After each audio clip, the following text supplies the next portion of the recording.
he won the US Open. And by the time he lifted the trophy, half the crowd wanted him gone.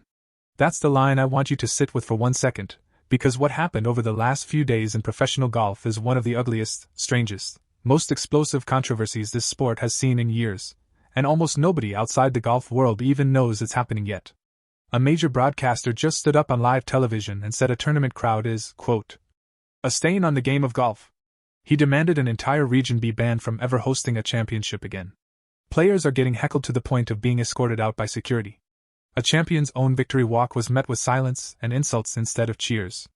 And now there's a real, serious conversation about whether the PGA needs to rip up its venue plans, strip a future major away, and start kicking fans out for life.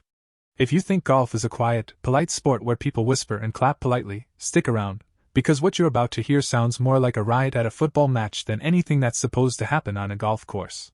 And by the end of this video, you'll understand exactly why one of golf's most respected voices looked into a camera and basically declared war on an entire fanbase.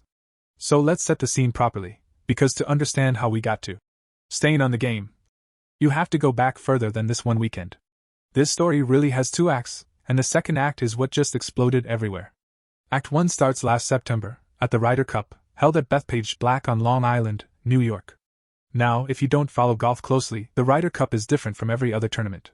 It's not players competing as individuals for a paycheck. It's the United States against Europe, team against team, national pride on the line, and the crowds are always rowdier than a normal tournament because of that built-in rivalry. Some rowdiness is expected. It's part of the flavor of the event. But what happened at Bethpage last year went past rowdy and into something a lot of people, including the players themselves, called genuinely disturbing. European players were booed off the tee box. Missed putts from the American side were celebrated like goals in a soccer match, but missed putts from the European side were met with mocking cheers. Fans were shouting things at players that had nothing to do with golf and everything to do with trying to get under their skin in a personal way. It got so heated that the PGA of America had to bring in extra state police presence just to manage the crowd. And then there's the moment that really stuck with people. Rory McIlroy's wife, Erica Stoll, had a beer thrown at her while she was simply walking the course. Not aimed at a player. Aimed at a spectator who happened to be married to one. McIlroy himself was visibly rattled during play, at one point stepping back from his ball mid-shot just to fire back at a heckler in the crowd. His close friend and fellow golfer Shane Lowry did the same thing later in the tournament. After it was all over, McIlroy didn't hold back.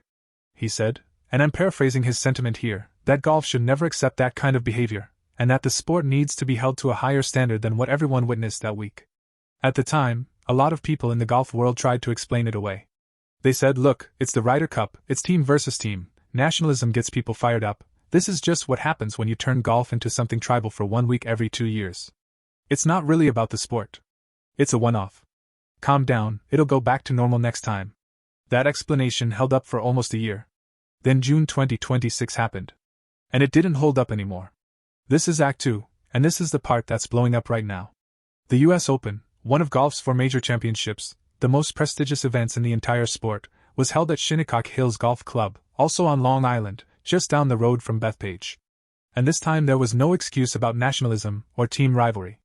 This was just a regular tournament, players competing as individuals, no flags, no team jerseys, nothing inherently tribal about it.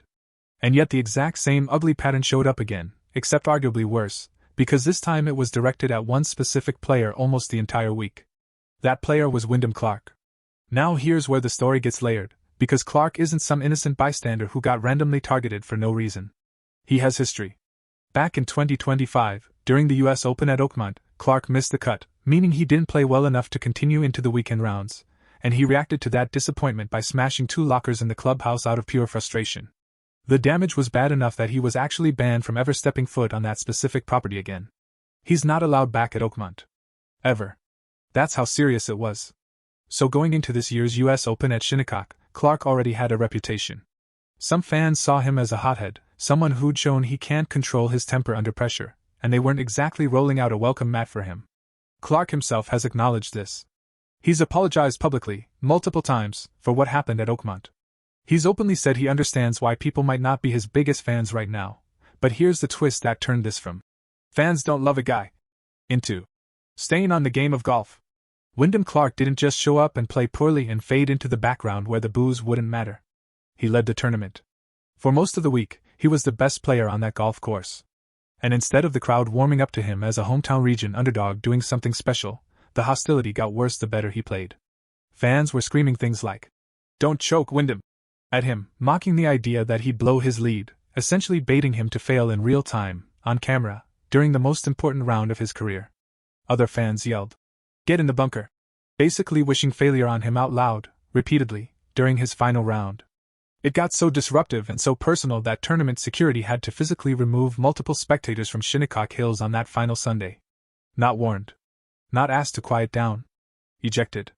And then he won. Wyndham Clark closed out his second U.S. Open championship of his career, an enormous, life-changing achievement in professional golf, the kind of moment that's supposed to be one of the highlights of an athlete's entire life.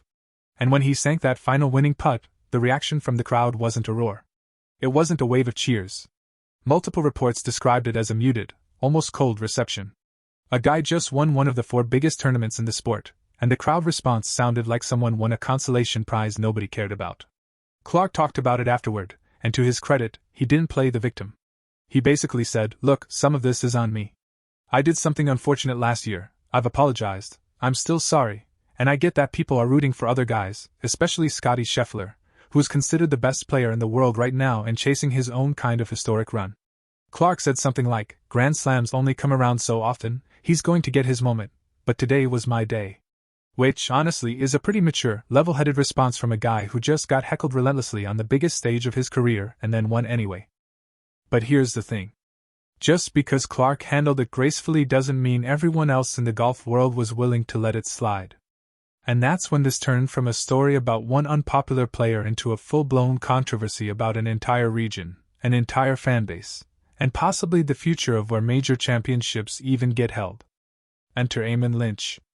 If you don't know the name, Eamon Lynch is a prominent Golf Channel analyst and writer, someone whose opinions get serious weight in the golf media world. He's not some random pundit yelling for clicks. This is a guy plugged deeply into the sport, who covers it for a living, who players and tournament organizers actually pay attention to. And the Monday morning after Clark's win, Lynch went on Golf Channel Live and did not hold back even a little bit. Here's basically what he said, and I want you to really hear the weight of this, because this is not soft commentary. This is a direct, public attack on an entire region of fans. He said, quote, "Long Island golf fans are a stain on the game of golf. Let that sink in. Not. Some fans behaved badly. Not. There's a problem with a small group." He said the fans themselves, as a collective regional identity, are a stain. He continued, "That's what we saw at Bethpage, it's what we see every single time we go to Long Island." And then he made it clear this wasn't just venting. He had a specific, concrete demand.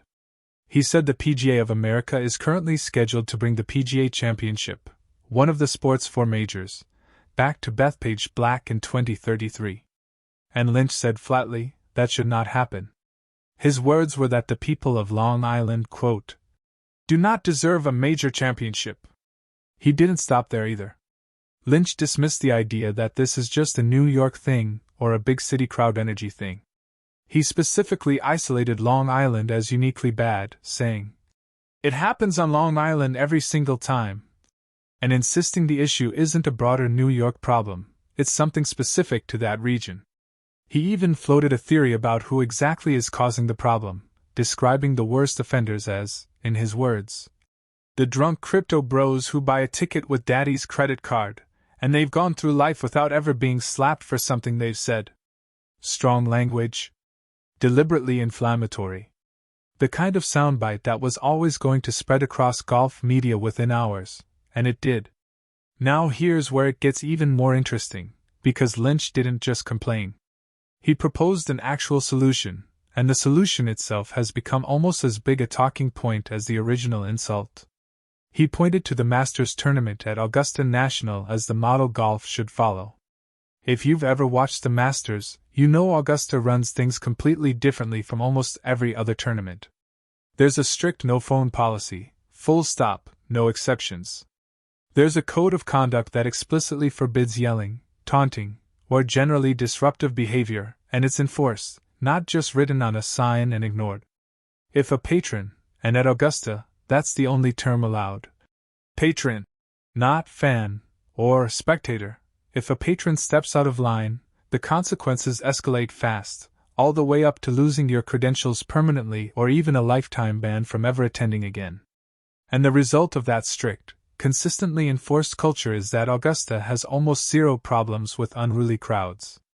It's quiet, it's respectful, and players have talked for years about how different the atmosphere feels compared to other tour stops. Lynch's argument was basically this: maybe golf as a whole needs to copy that model. His exact words were, maybe golf in its entirety needs to take the Augusta National model. No phones, no tolerance, no second chance. And he tied this back to something that's honestly a bigger cultural problem than just golf: the idea that some fans now treat heckling and disruptive behavior as content, as entertainment for clout. He pointed out that some of these spectators are literally filming themselves while they heckle players, hoping that the clip of them tormenting an athlete goes viral, hoping that someone else's worst moment becomes their own internet fame. Think about how dark that actually is for a second. People aren't just losing their tempers in the heat of the moment anymore. Some of them are performing for an audience, treating a professional athlete's pressure and stress as raw material for a TikTok or a tweet that might blow up. And look, this isn't even the first time Lynch has made this exact argument. He apparently said similar things after the Ryder Cup last September, when Bethpage was already under the microscope for the exact same kind of behavior. So this isn't a one-off rant from a guy having a bad Monday. This is someone who's been building toward this conclusion for almost a year, watching the same pattern repeat itself, and finally deciding to name it directly and call for consequences. But, and this is where the controversy gets a second layer, because it's not just Lynch versus the fans of Long Island anymore. Not everybody in golf agrees with how Lynch is framing this whole thing. Paige Spiranak, one of the most followed voices in golf media and a former pro golfer herself, jumped into the conversation too, and she pushed back on the idea that this is some kind of Long Island-specific problem. Spiranak called the broader shift in golf fan behavior, quote, downright nasty. But her point was that this isn't a regional issue at all. She argued that the entire culture surrounding professional sports fandom, not just golf, has shifted into something significantly darker and meaner over the last several years, and that singling out one geographic area lets a much bigger problem off the hook. In other words, her take is, sure, Long Island had a bad week, twice now, but if you swap this tournament's location to basically anywhere else in the country, you might be looking at the same ugly behavior, because the real disease here is internet-era fan culture itself, not the zip code it happened to show up in this particular June. So now you've got two very different diagnoses of the same disease. Lynch says it's Long Island specifically, a regional culture problem that's repeated itself twice in under a year and deserves to be punished with the loss of future major championships. Spiranak says it's bigger than that, a societal shift in how fans treat athletes everywhere, and that focusing on one location misses the real point.